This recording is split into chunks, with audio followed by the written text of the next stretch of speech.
The report landed on Colonel Wayne Drisdale's desk at 0642 on a Tuesday morning in Bagram, and for the first 17 seconds he was certain someone had made a transcription error. The numbers couldn't be accurate. He read them again, slower this time, tracking each digit with his finger like a man who'd forgotten how to process basic arithmetic. 14 high-value targets confirmed, 0 friendly casualties, 43 minutes from insertion to extraction. The British team hadn't just completed the operation that his own people had spent 4 months failing to execute.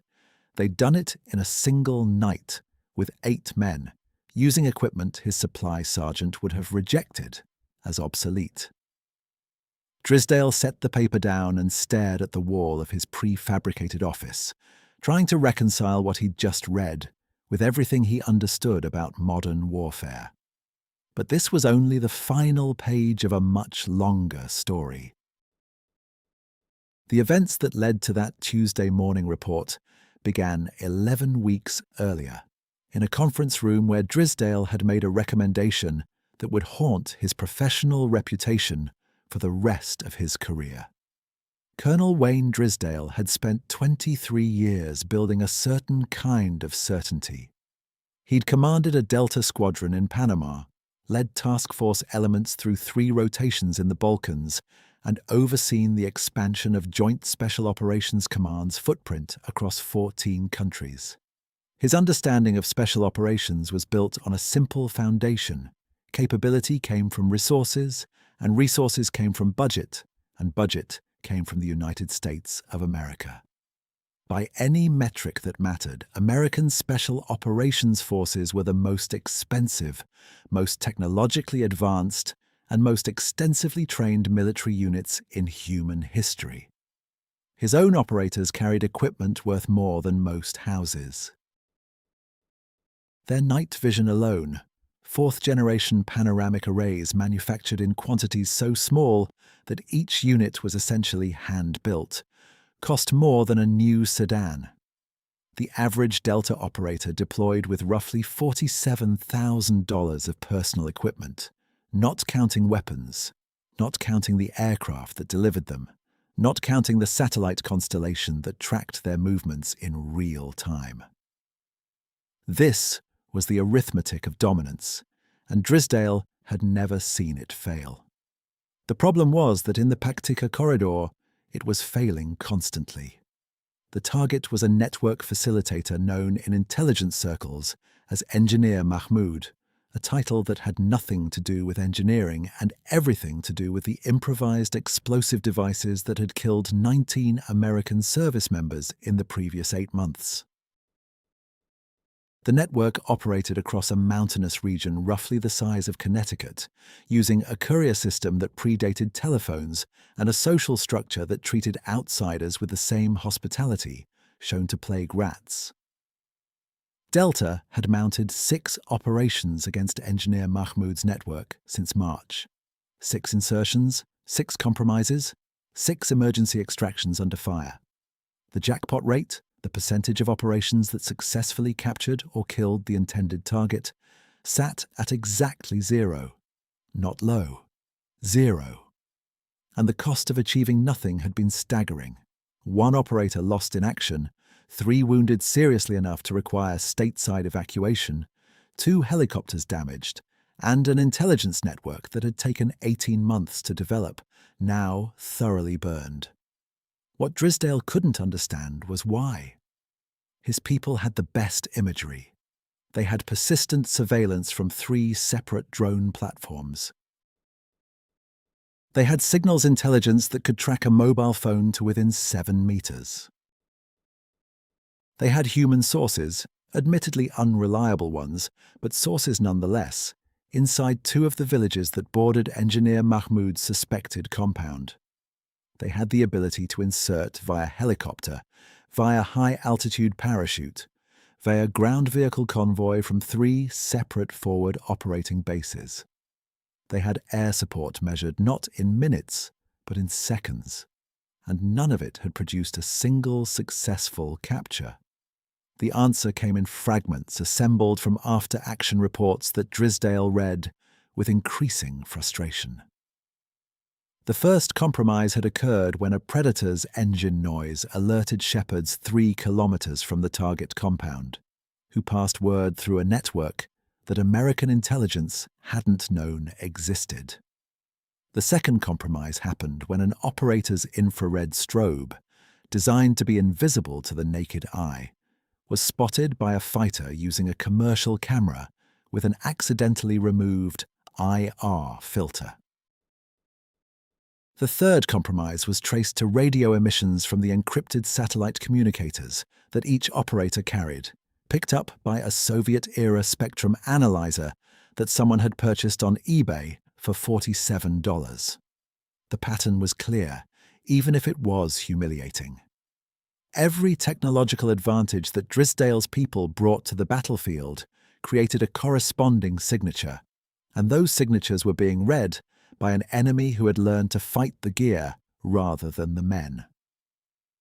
This was the situation when someone in the Joint Operations Centre suggested, almost as a joke, that perhaps they should ask the British for help. Drisdale's response was immediate and unequivocal.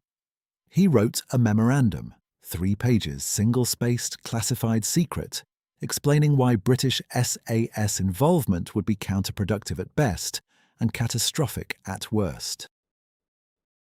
He cited personnel numbers. A full British squadron fielded roughly 60 operators, compared to Delta's 180. He cited equipment disparities. The British were still using L119A1 carbines manufactured on tooling that dated to the 1980s, night vision arrays that lagged American technology by approximately 1 generation, and radio systems that couldn't interface with half the networks his people relied on. He cited training budgets. American Special Operations spent more on ammunition in a single year than the entire British Special Air Service spent on everything. And he cited something harder to quantify, but, in his view, absolutely decisive. The British simply didn't operate at the tempo that modern counter-terrorism required. They were methodical where Americans were aggressive, cautious where Americans were bold, traditional where Americans were innovative. The memorandum concluded with a recommendation that Drisdale would later wish he could retract.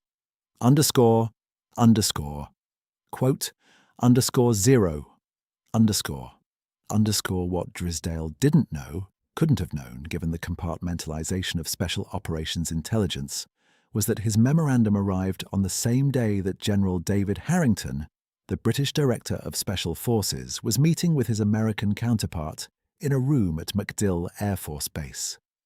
Harrington had brought photographs. They showed the results of a British operation in Basra 4 months earlier, a network of 17 bomb makers systematically dismantled over 6 weeks, using methods that had produced no compromises, no friendly casualties, and a jackpot rate of 93%. The American general looked at the photographs, looked at Drisdale's memorandum, and made a decision that would become classified for the next 14 years. The British were coming, and Colonel Wayne Drisdale was about to learn why his understanding of special operations was fundamentally, embarrassingly incomplete. But before that education could begin, he would have to witness something that contradicted everything he'd been taught about what made special operators special. The 8 men who stepped off a C-130 at Bagram 3 weeks later didn't look like the elite warriors he expected. They looked, if anything, like the kind of soldiers his own organization would have rejected before the first interview. The differences were visible immediately, and they started with equipment. Drisdale met the British team lead, a sergeant major whose name he would never learn, referred to only by his call sign, on the tarmac, and his first instinct was that someone had made a logistical error. The man carried a rifle that appeared to be older than some of Drisdale's junior officers. His kit was held together in places with green electrical tape, His night vision device was a monocular unit that Drisdale's people had stopped issuing 3 years earlier. The total value of his personal equipment, by American standards, would have been roughly $2,300. An American operator in the same role would have carried gear worth approximately $41,000. The ratio was nearly 18 to 1. What Drisdale said next would be quoted in classified training documents for the next decade. He asked, with genuine concern rather than condescension, whether the British team needed to draw additional equipment from American stocks. The sergeant major's response was polite, but carried an undertone that Drisdale wouldn't recognise until much later. "That's very kind, sir, but we find that extra kit tends to get in the way." The words meant nothing to Drisdale at the time. He interpreted them as pride covering poverty, the kind of face-saving that soldiers from under-resourced militaries often deployed when confronted with American abundance. It never occurred to him that the statement might be literally, operationally true. It never occurred to him that everything he believed about the relationship between equipment and capability might be precisely backward. The full extent of his misunderstanding would become clear over the following 9 weeks. But the process began that same afternoon, when he observed the British team's mission planning for the first time, and realized he was watching something he didn't have a framework to comprehend. The mission planning session lasted 4 hours. Drisdale had attended hundreds of similar briefings. Delta's pre-mission cycles typically consumed 6 to 8 hours of detailed coordination, with separate tracks for intelligence fusion, fires integration, aviation synchronization, and command oversight. The British approach eliminated most of these categories entirely. The patrol commander, a staff sergeant whose name Drisdale never learned, conducted the entire briefing from a single laminated map and a notebook filled with hand-drawn sketches. There was no PowerPoint presentation. There was no intelligence analyst passing the latest SIGINT intercepts. There was no fires coordinator calculating gun target lines for AC-130 support. The entire planning apparatus that American Special Operations had spent 15 years perfecting was simply absent.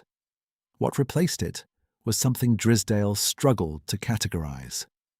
The 4 operators sat in a loose circle, passing the map between them, each one adding observations in a kind of collaborative construction that had no apparent hierarchy. The patrol commander spoke no more than the others. Decisions emerged through a process that resembled consensus rather than command. Drisdale's confusion only deepened when he reviewed the communications plan. The patrol would carry a single PRC-319 high-frequency radio with scheduled check-in windows every 6 hours. Between those windows, they would be completely autonomous. No overhead surveillance, no quick reaction force on standby, no extraction authority short of the squadron commander, who was 200 kilometers away in Basra. "What happens if they make contact?" Drisdale asked the British liaison officer. The answer stayed with him for years. They sought it out. The patrol departed at 03:15 on a moonless night, 4 men carrying 42 kilograms each, walking into terrain that American commanders had designated as too dangerous for manned reconnaissance. The target was a network facilitator whose movements had proven impossible to predict through technical means alone. Delta had attempted 3 separate operations against targets in the same network over the previous 4 months. 1 compromise before insertion, 1 dry hole on arrival, 1 successful capture of a courier who provided nothing of intelligence value. Drisdale received his first update 6 hours later, a compressed burst transmission indicating successful infiltration and establishment of the observation position. The next update came 6 hours after that. Then again. Then again. For 12 days, this was the only information available. Brief confirmations that the patrol remained in position and undetected. But what Drisdale didn't know during those 12 days was what he would later describe as the most remarkable sustained performance he witnessed in his military career. The patrol had established their hide site 17 meters from a compound wall, in a position that required them to remain motionless during daylight hours. The temperature during the first week averaged 43 degrees Celsius. Water consumption was calculated at 4 litres per man per day, carried weight that the patrol had factored against the expected duration of the operation. On day 4, a young boy herding goats approached within 11 metres of the hide site.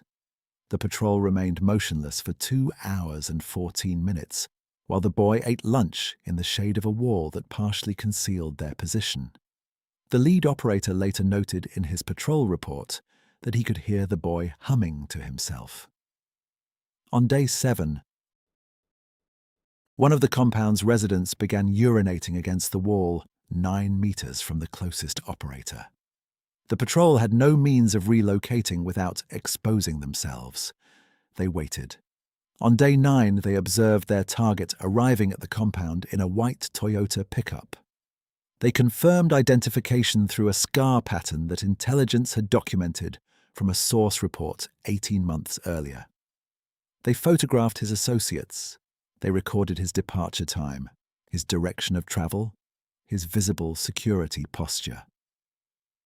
What happened next was the moment that Drisdale would later identify as the turning point in his understanding of what the British were actually doing, and why his initial assessment had been so catastrophically wrong. The patrol commander made a decision that no American special operations element would have been authorized to make.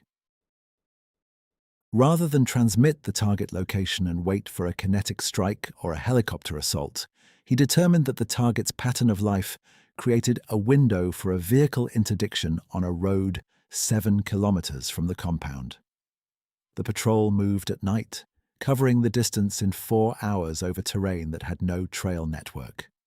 They established a linear ambush position along a section of road that the target's vehicle would need to traverse.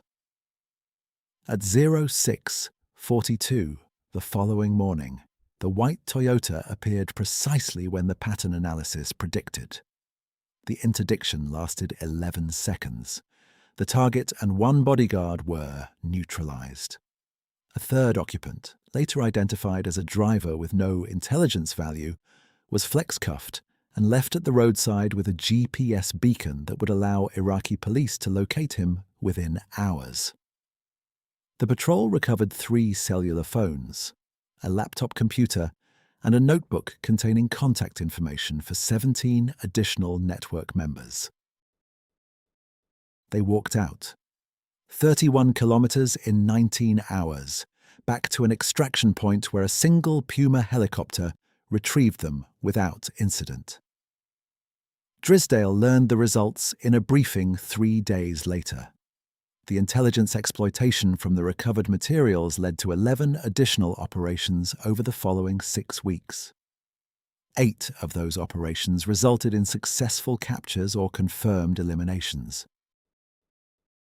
The network that had resisted American efforts for 18 months was functionally dismantled within 2 months of the original patrol's insertion.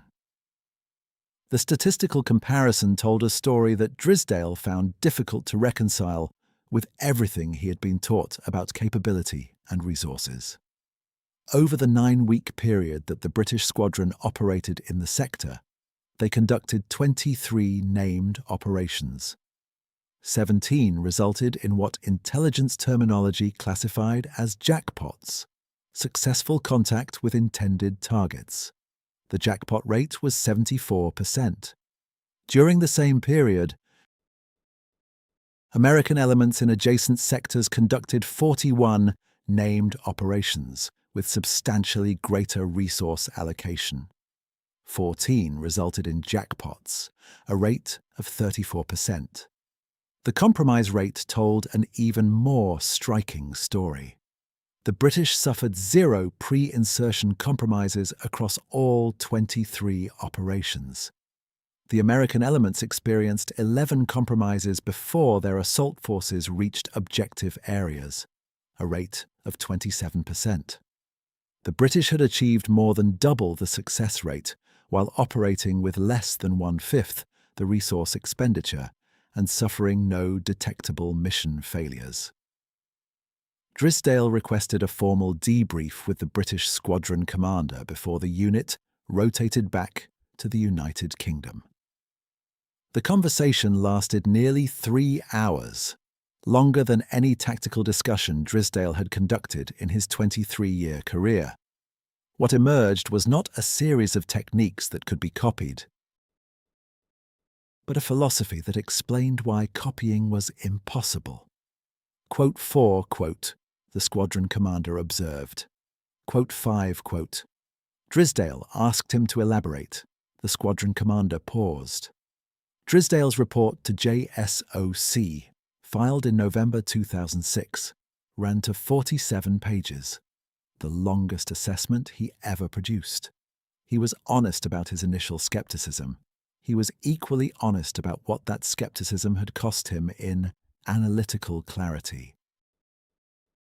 I arrived with the assumption that capability correlates with resources, he wrote.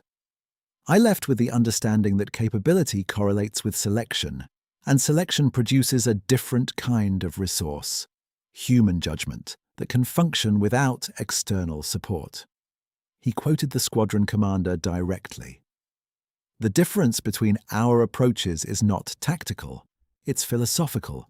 Your system asks, how do we give operators the tools to succeed? Our system asks, how do we find operators who don't need tools we can't provide? In a section that remained classified until 2019, Drisdale addressed the question that his superiors had specifically asked him to evaluate: whether British methods could be adopted by American Special Operations Forces. His answer was unambiguous. No. The British system produces its results through a selection process that eliminates 91% of candidates who have already passed through conventional special operations training. The survivors are not selected for peak physical performance. American selection achieves comparable physical standards. They are selected for the capacity to endure isolation, uncertainty, and resource deprivation while maintaining operational judgment. This capacity cannot be trained. It can only be identified through a process that most organizations, including ours, are unwilling to implement because the apparent waste of human capital is too high. He continued, we have optimized for throughput. They have optimized for outliers. The outliers produce results that our throughput cannot replicate. But producing more outliers would require us to accept failure rates in selection that conflict with our institutional values and our obligation to the personnel who volunteer for these programs. The final paragraph of Drisdale's report became, according to one JSOC historian, the most frequently cited assessment of coalition special operations capabilities produced during the Iraq conflict.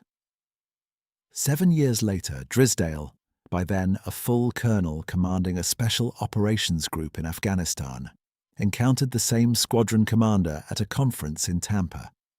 They spoke for less than 10 minutes, but Drisdale mentioned that conversation in a retirement speech given in 2018.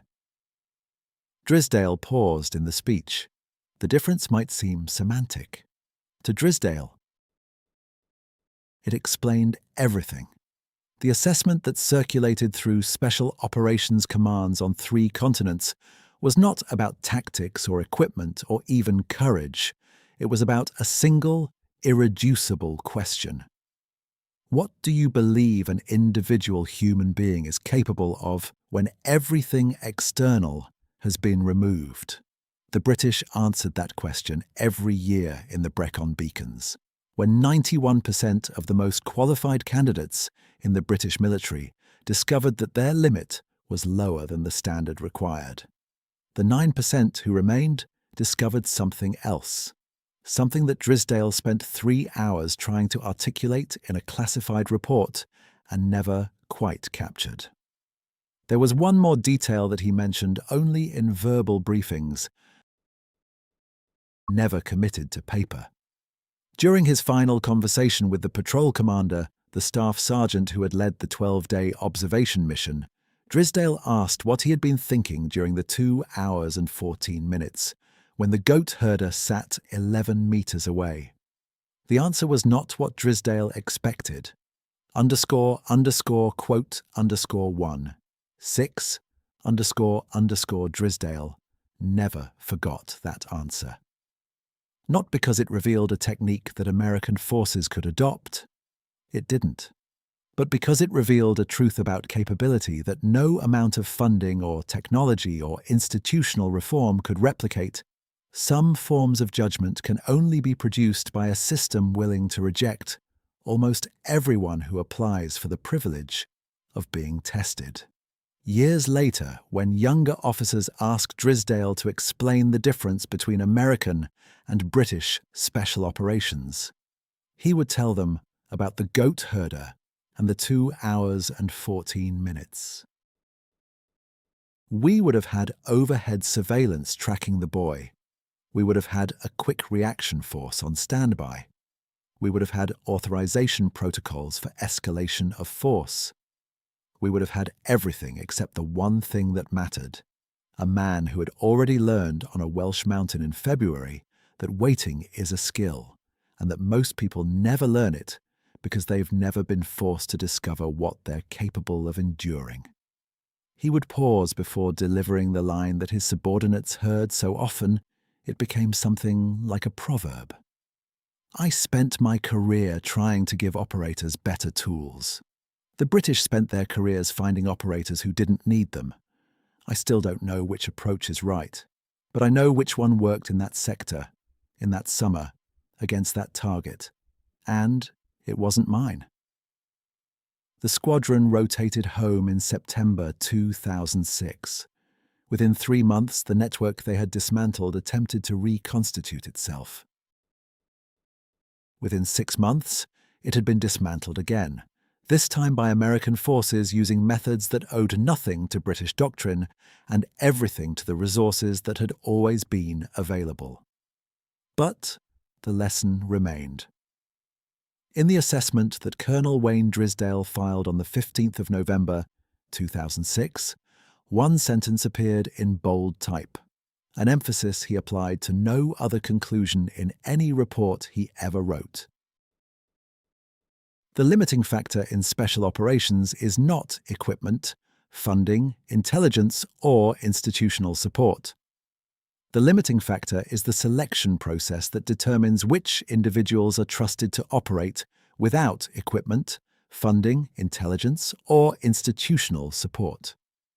Until we are willing to accept the costs of a selection process that produces operators capable of genuine autonomy, we will continue to require an apparatus that compromises the operations we are trying to conduct. It was the closest Drisdale ever came to admitting that his initial assessment, the memorandum advising against British deployment, had not merely been wrong in its conclusions, but wrong in its foundational assumptions about what special operations forces were supposed to do. The British had not performed better despite their limited resources. They had performed better because their limited resources had forced them to develop something that American abundance had never required: human beings who could function when everything else had been taken away. Drisdale understood, finally, what he had witnessed. He had watched 4 men with 42 kilograms of equipment accomplish what a billion-dollar apparatus could not, and he had spent 9 weeks learning that the difference was not in the equipment or the training or the tactics, but in the selection of men who had already proven on a frozen Welsh mountainside that they could endure anything the world chose to take from them.